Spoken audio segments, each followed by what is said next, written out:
It was supposed to be a break from everything: work, relationships, stress. Just me and my old friend Nathan taking a rental car through the cold, quiet stretches of southern Norway. We had no real destination, just a backpack each, a drone, a few cameras, and the intent to document forgotten villages and fading architecture for a passion project. The plan was simple: drive, explore, film, and maybe drink a few local beers in whatever town we found ourselves in by nightfall. The first few days were uneventful, scenic, peaceful. We documented abandoned barns, moss-covered graveyards, and a few empty fishing huts up north of Kristiansand. Locals were friendly.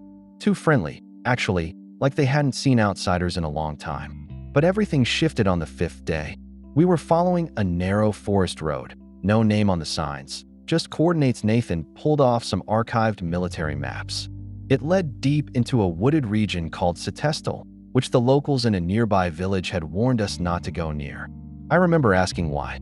All the woman said was, "Things disappear out there." That was enough to make me hesitate, but Nathan, always the adrenaline junkie, laughed it off. Ghost stories. Every place has them. The road narrowed until it was barely wide enough for our car. Pines towered overhead, making the late afternoon feel like dusk. There was no phone signal. The GPS had long since stopped updating. We should have turned back. But then we saw it. Through a break in the trees, maybe 200 yards off the road, was a house. A two-story wooden structure with steep roofing, long icicles hanging from the eaves, and windows that looked smoked over with age. No power lines, no path, no tire tracks in the snow leading to it. Nathan practically shouted, "Dude, that's the shot. That's it." I hesitated. "It's not on the map." Exactly. He was already grabbing his camera bag and drone. We hiked through the snow. It wasn't deep, but every step felt heavier than it should have. Like something didn't want us there. The house looked older up close. Not abandoned, just still. I had that same sensation you get when you walk into a church you didn't know was still in use. Like something's watching, but politely. We circled the place first, documenting the perimeter. No footprints, no lights, just a cold wooden house sitting quietly among skeletal trees. Then Nathan found the cellar door. It was flush with the ground, held shut with a rusted padlock. But the wood was warped, and he pried it open with a rock. Inside, steep wooden steps led into darkness. He looked back at me, grinning. "You coming?" I didn't answer.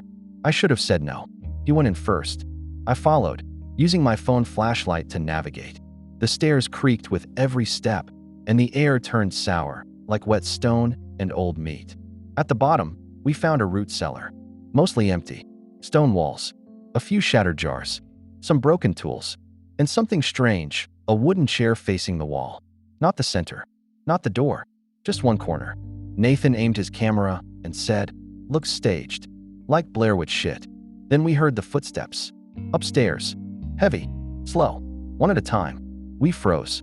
He killed the camera. I shut off the light. We stood there in total silence, listening to boots walk across the floor above us. Then the sound of a door opening and closing. Nathan whispered, "Maybe someone lives here after all." I shook my head. That place didn't feel alive. Not in the normal sense. Whoever was upstairs hadn't made a sound until we were already inside. No talking. No lights. Just presence. We crept back up, slow, listening. Silence. I pushed open the trap door an inch. The living room was visible. Dust-covered furniture, cracked wallpaper, and a grandfather clock that hadn't ticked in years. No one in sight. Nathan climbed out first, then me. We didn't speak. Just slowly made our way to the front door. That's when I noticed something. The pictures on the wall. They looked recent. Not old black and whites. Actual printed photos. Color. Sharp detail. But what chilled me wasn't the age. It was the subjects. They were all of us. Me and Nathan, standing outside the house. Us walking through the snow. One of me pausing at the cellar door, looking uncertain. I spun, heart racing. Dude. But Nathan was gone. I didn't scream. I couldn't. My throat closed, and for a few terrifying seconds, it felt like I couldn't breathe at all. The room was empty. Completely empty. Nathan had been just 2 feet in front of me. I spun in place, calling his name under my breath like I was afraid of being too loud. No answer. The front door was still closed. The house was silent. Dead silent. My heart pounded like it was trying to escape my chest. I took a shaky step toward the hallway, past the photos of us on the wall. A few had fallen slightly, crooked from age. One photo showed me looking directly at the lens, like I knew someone was taking it. That was impossible. We'd both checked the house before entering. There were no cameras, no electronics, not even a working light bulb. I reached the hallway and peeked around the corner. There was a staircase to the second floor. Narrow, steep, unlit. That's when I heard it again. Thump. A single, dull sound from upstairs. Then again, and again. Thump, thump, thump. Like someone dragging something heavy across the floor above. I should have run. I should have left the house right then. But Nathan was still missing, and something deep inside me said if I walked out now, I'd never see him again. I took the first step up the stairs. Each creak underfoot sounded like a scream in the silence. Halfway up, I paused. There were scratches on the wall, thin and erratic, like fingernails. Some fresh, others faded. One long gouge ran from the top of the stairs all the way down. The second floor was darker, colder. My breath fogged the air. It looked like no one had lived up there in decades. There were 3 doors, 2 closed, one slightly ajar with a warm, orange light flickering inside. But there was no power in the house. I pushed the door open. The room was empty, except for an old oil lantern sitting on the floor, lit. It flickered wildly as I stepped inside, casting long shadows on the wallpaper. There was a mirror leaning against the far wall, not hanging, just resting on the floor at a tilt. I caught my reflection. Only, it wasn't me. Not exactly. The face staring back had my features, my jacket, my expression, but the eyes were wrong. Too wide, too dark, and it was smiling. I took a step back, and the reflection didn't move. Behind me, a whisper. "Don't look away." I turned, no one there. When I looked back at the mirror, it was empty. Just the room reflected. No figure. No me. The lantern went out. Darkness swallowed the room. I ran. I don't remember making it back to the stairs, but I know I nearly slipped going down. I slammed into the ground floor hallway, heart racing. Then I saw the front door. It was wide open now. Beyond it, nothing. I don't mean a forest or snow or night sky. I mean nothing. A void. Like someone had erased the world outside. Everything was black, but not pitch black. Not absence of light black. It looked like a space waiting to be filled. Unrendered. Unreal. I stood frozen in the doorway, trying to process it, when I heard Nathan's voice. Faint. Panicked. Close. "Mike, I'm here. I'm downstairs." The cellar. But the door was shut. I rushed to it and yanked it open. The smell hit me first, stronger now, like rot and stagnant air. "Nathan, down here. Hurry." I climbed down, flashlight trembling in my grip. But he wasn't there. The root cellar looked the same as before. Except now, the chair was turned around, facing me. And sitting in it was a tape recorder. An old one. Cassette style. The kind used in the 70s. A single tape sat inside, already rewound. I pressed play. It clicked. Then Nathan's voice crackled to life. "I don't know if this will reach you, Mike. I don't even know what day it is anymore. But if you're hearing this, you need to leave. Now, the house doesn't stay in one place. It recreates, rebuilds. It took me, and it's going to take you too if you stay." I froze. He continued. "The photos were the start. Proof it's watching. The void you saw outside. That's not a trick. That's all that's left. And it feeds on curiosity." The tape stopped, but something else started.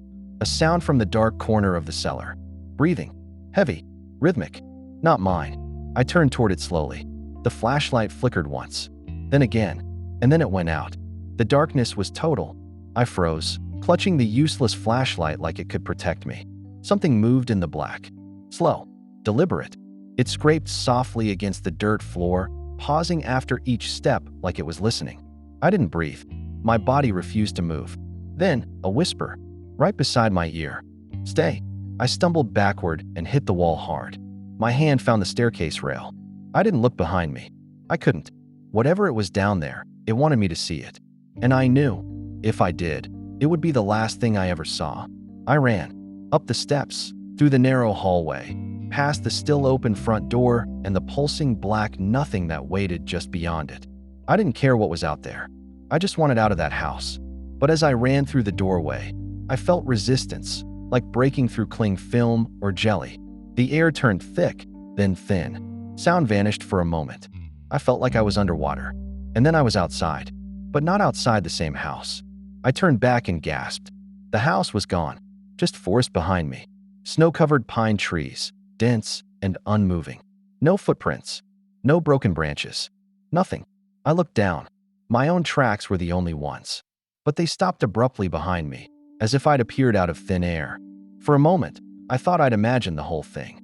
Maybe I'd fallen, hit my head, hallucinated it all. But then I heard a click. It was in my jacket pocket. I reached in and pulled out the tape recorder, and it was still warm. I collapsed in the snow, breathing hard. My legs refused to work. I stayed there until morning, too afraid to sleep, too afraid to move. When I finally limped back to the car, it was covered in frost. My phone had no service, but the battery somehow hadn't died. The map app opened. Our GPS location? Unknown, but I recognized the road. Eventually, I found my way back to the main trail and, later that day, flagged down a passing snowplow. I didn't tell the driver the full story, just said we'd gotten lost and my friend had wandered off. A full search was launched. They never found Nathan. No body, no prints, no signs he ever entered the forest. But when I gave them the tape recorder, it was blank. No audio, just silence. They asked if I had anything else to offer. I didn't. I left Norway a week later and returned home to Boston. I've never gone hiking again. But here's the thing. Last week, I got a package in the mail. No return address, no postage, just left at my door. Inside was a photograph. It was a picture of me, in the woods, standing in front of the house. Only, I don't remember it being taken. And next to me, arm around my shoulder, was Nathan. But it wasn't the Nathan I knew. This version of him looked older, weathered. His eyes were completely black. On the back of the photo, in faint, almost faded pencil, were the words, "We never really left."